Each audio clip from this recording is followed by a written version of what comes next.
Bonjour à tous et bienvenue dans cette vidéo Structure de la colonie d'abeilles.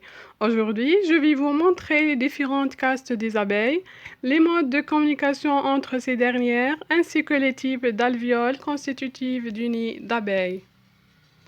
Parmi les abeilles du genre Apis, celles que l'on appelle abeilles domestiques et productrices du miel, Apis mellifera. Comme chez toutes les abeilles, elle construit son nid. Il est très important de connaître comment se structure une colonie d'abeilles et quels sont les éléments qui les caractérisent. Une colonie d'abeilles se compose d'une reine, de quelques centaines de mâles appelés faux-bourdons et surtout de nombreuses ouvrières, de quelques milliers à près de 100 000 individus en pleine saison. Les ouvrières constituent la grande majorité des habitants de la ruche. Leur durée de vie dépend de l'activité fournie. Les ouvrières d'hiver vivent environ 4 à 5 mois et les ouvrières d'été qui ne vivent que 45 jours. La taille de l'ouvrière est plus petite que celle des autres castes. Ce sont des femelles stériles. Elles se chargent de tous les travaux de la ruche. La division du travail est basée sur leur âge. Au cours de leur vie, les ouvrières remplissent successivement plusieurs fonctions, même s'il y a une certaine flexibilité des tâches. Du premier vers le troisième jour, les jeunes abeilles se consacrent quasi exclusivement au nettoyage. Du troisième vers le neuvième jour, pendant cette période, les jeunes abeilles peuvent nourrir le couvain grâce à leurs glandes nourricières. Du 9e vers le 12e jour, lorsque les butineuses reviennent à la ruche chargées de nectar ou de pollen, elles transfèrent par trophalaxie le précieux butin. Ce sont alors des magasinières. Les cérières du 12e vers le 18e jour, les abeilles se coordonnent entre elles pour assurer la construction des cellules. Les ventuleuses. La ruche conserve une température située entre 32 vers 36 degrés Celsius. Les gardiens du 15e vers le 25e jour, la défense de la ruche est assurée par des ouvrières spécialisées. Elles se posent à l'entrée de la ruche. Leur rôle est de vérifier que les abeilles qui entrent dans la ruche appartiennent bien à leur colonie. Les butineuses. Du 22e jour jusqu'à la mort, c'est la dernière phase de vie d'une ouvrière. Il s'agit d'aller rechercher le nectar, le pollen, l'eau et la propolis qui vont permettre à la colonie de survivre. La reine est issue d'un œuf fécondé. Quelques jours après sa naissance, la reine sort de la ruche pour le vol nuptial. Dès lors, elle ne sortira plus de la ruche, sauf pour essaimer. Peu après 3 à 5 jours, elle commence à pondre et sera bientôt la mère de tous les individus de la colonie. Une seule reine par ruche, elle peut vivre jusqu'à 5 ans. La gelée royale constitue sa nourriture exclusive. Elle ne fait qu'un seul accouplement dans sa vie et d'après certaines références, 2 à 3 accouplements. Elle assure 2 fonctions principales. La première, c'est la ponte. Elle peut donner jusqu'à 2000 œufs par jour dans les bonnes conditions. Et deuxièmement, la régulation des activités de la colonie grâce à ses phéromones. Distinguée par son thorax très développé et un long abdomen qui dépasse les ailes. Les faux-bourdons sont le résultat des œufs non fécondés. Ils sont dépourvus de dard. Leur rôle est la fécondation des reines. Ils ont peu de chances de trouver une reine pour s'accoupler et s'ils y parviennent, c'est un suicide. Sinon, devenus bouches inutiles, ils sont supprimés par les ouvrières en fin de saison. Ils commencent à naître au printemps et meurent en automne. Et les plus gros, donc, et les plus lourds, le nombre est très réduit par rapport aux ouvrières.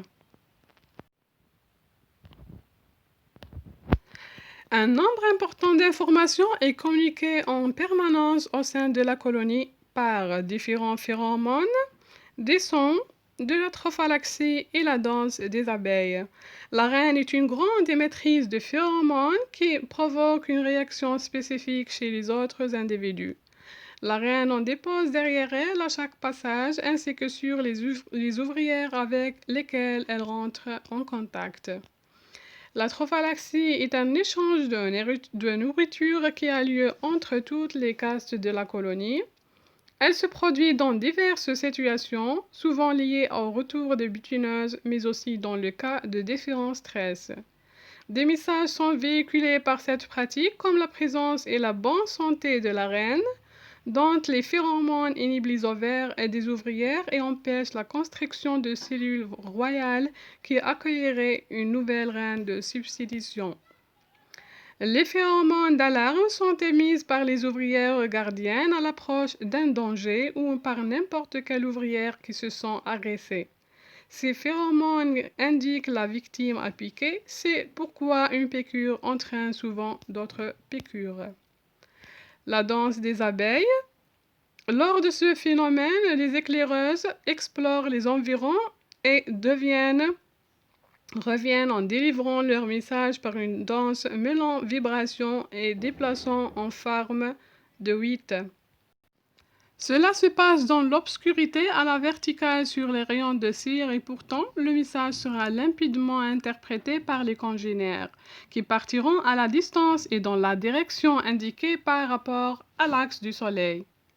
Cette danse intervient dans la quête des ressources alimentaires grâce à deux types de danse, la danse en rond et la danse frétillante, mais aussi pour identifier un nouvel endroit à coloniser dans le cadre de l'essaimage.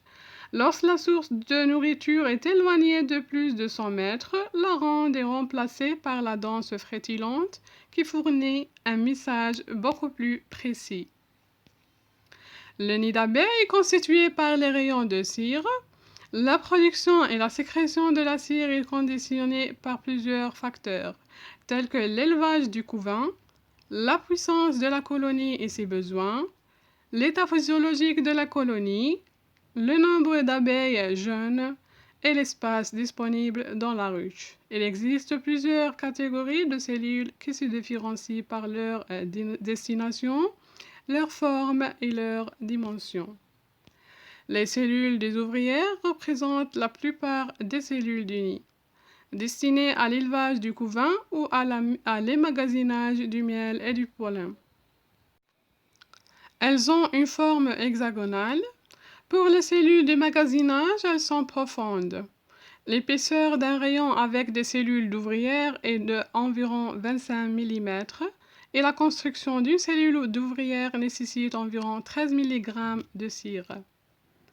Les cellules des mâles sont moins nombreuses que les précédentes, mais plus grandes et possèdent un opercule bombé.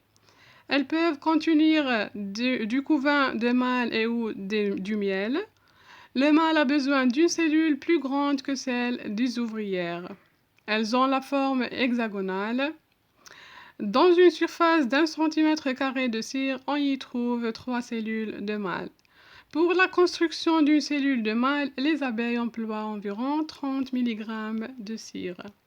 Pour les cellules royales, elles sont au nombre de quelques dizaines, de forme troconique, pendante, l'ouverture dirigée vers le bas et font saillie hors des rayons ou au bord de ceux-ci.